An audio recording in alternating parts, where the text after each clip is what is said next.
جو ابن عربی میں نے چول ماری اور امت میں ایک دروازہ کھول دیا، اور ہمارے استاد مولانا اسحاق صاحب رحمہ اللہ تعالیٰ ان کی وجہ سے ڈسیو ہوئے، اور انہوں نے اتنا بڑا جملہ بول دیا اس کے بیہاف کے اوپر کہ جی منصب نبوت قیامت تک جاری رہے گا لیکن کوئی دعوی نبوت نہیں کر سکتا،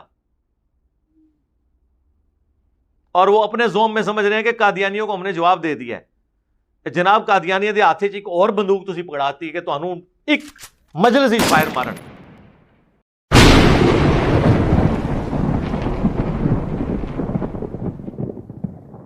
یا محی الدین ابن عربی کا یہ نظریہ، محی الدین ابن عربی وہ ہیں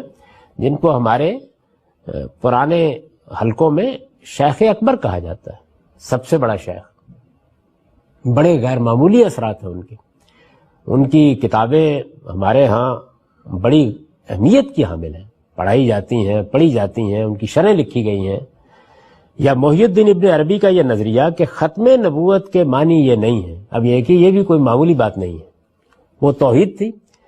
ختم نبوت کے معنی یہ نہیں ہے کہ نبوت کا مقام اور اس کے کمالات ختم ہو گئے، بلکہ صرف یہ ہے کہ اب جو نبی بھی ہوگا وہ محمد الرسول اللہ صلی اللہ علیہ وسلم کی شریعت کا پیرو ہوگا۔ یہ ابن عربی کا نقطہ نظر ہے،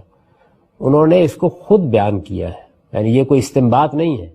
وہ جہاں بیان کیا ہے اس کو آپ برہان میں دیکھ سکتے ہیں۔ یعنی میں اگر وہ چیزیں بھی یہاں پیش کرتا تو بات بہت لمبی ہو جاتی، دیکھ لیجئے، اس کو موجود ہے میری کتاب میں۔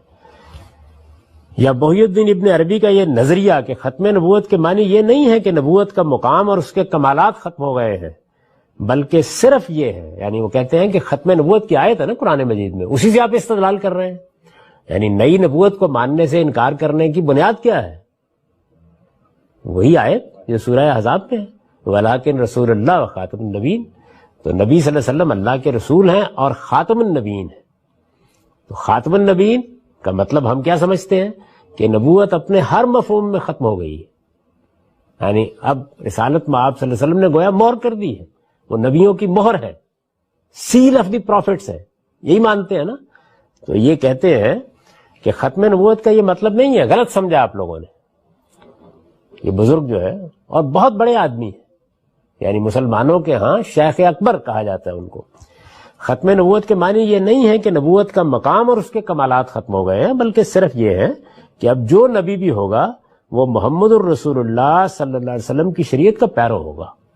یعنی نبوت آ سکتی ہے، نبوت کا مقام بھی حاصل ہو سکتا ہے، نبوت کے کمالات بھی حاصل ہو سکتے ہیں، بس یہ ہے کہ اب وہ شخص محمد الرسول اللہ صلی اللہ علیہ وسلم کی شریعت کو مانے گا، اس میں کوئی ترمیم، تغیر، اضافہ، کمی بیشی نہیں کر سکتا، نبی آ جائے گا، یعنی نبوت آ سکتی ہے، نبوت کا مقام بھی حاصل ہو سکتا ہے، نبوت کے کمالات بھی حاصل ہو سکتے ہیں، بس یہ ہے کہ اب وہ شخص محمد الرسول اللہ صلی اللہ علیہ وسلم کی شریعت کو مانے گا، اس میں کوئی ترمیم، تغیر، اضافہ، کمی بیشی نہیں کر سکتا، نبی آ جائے گا۔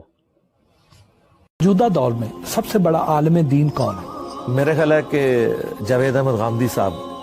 بہت بڑے عالم دین ہیں۔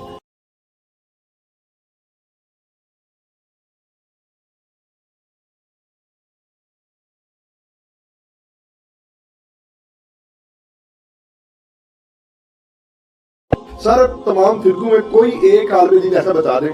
جو مطلب باقی تمام سے بہتر ہو، جو آپ کے نزدیک وہ بہتر، آپ کو عزم ہو جائے گا جی بالکل جاوید احمد غامدی صاحب۔